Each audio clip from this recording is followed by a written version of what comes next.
What's going on, everyone? Starring Cosme here with another resiliency everyday moment just for you.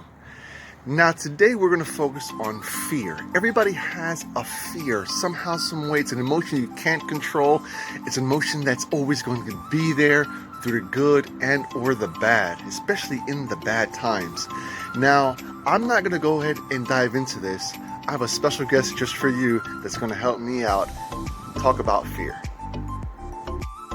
So it's December, so naturally everybody's thinking about end of year and what a crazy year 2020 was.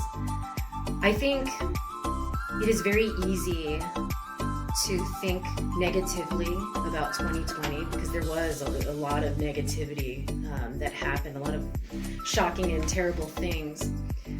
But you don't want to end a year on that sort of bad note, right?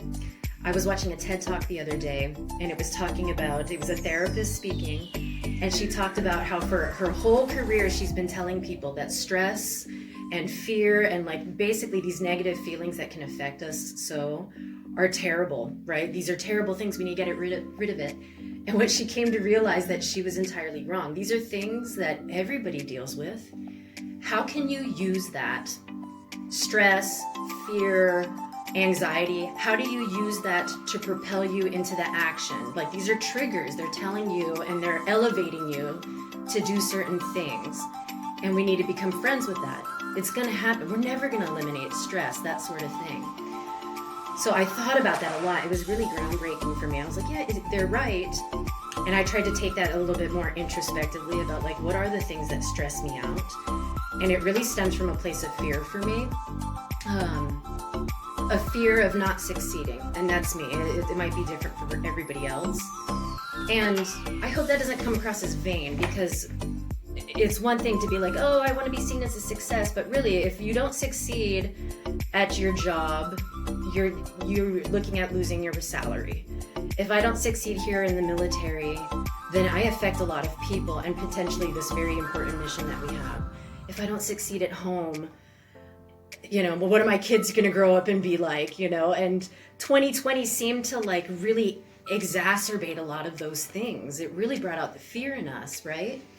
And so I thought about the TED Talk and about how do I use this to make this a force for good, and how do I combat that? And one was prioritizing, right? Like I can't be the perfect mom and the perfect person at this job, and then also the spiritual giant at church. I can't do all of these things. So it's really about simplifying and prioritizing. That helped me combat that, and also quieted that fear for me to say, listen, we're all in the same boat. Nobody's going to be perfect at everything, and despite what social media or anything else says, let's put that to bed, right?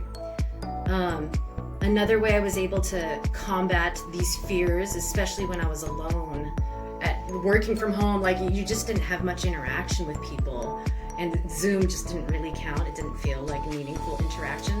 Was I decided to over-communicate these fears with my boss, with these people that I was working with, to say, I'm worried I'm not doing this enough, and these sort of things.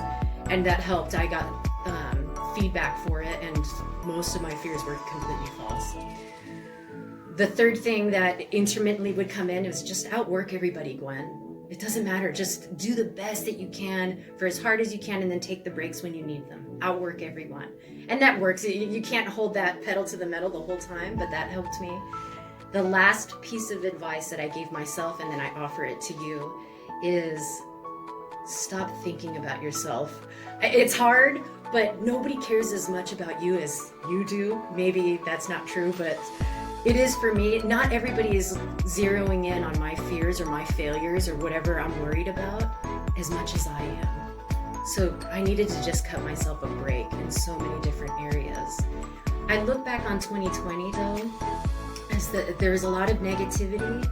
There were so many positives, and that's the only thing I'm going to focus on. And I hope that this tool of taking these negative things and making friends with them, because they're always going to be there, and turning it into a catalyst for action for yourself or for other people, that's the best advice that I could give this December, the end of 2020. Now that you have a little bit more insight of what fear can actually do, Don't let this end of the year actually take you and grasp you and just take control of you.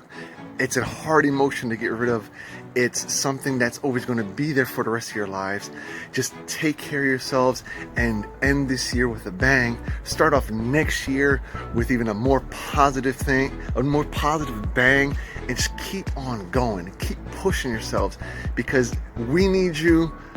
The Air Force needs you, the world needs you, your family needs you, everyone needs you. So put fear, embrace fear, and know that you are going to come past whatever fear you have within you, and you're going to come out better for it in the future. So you guys, take care of yourselves. Happy holidays, happy new year, and we'll see you on the next one. Take care.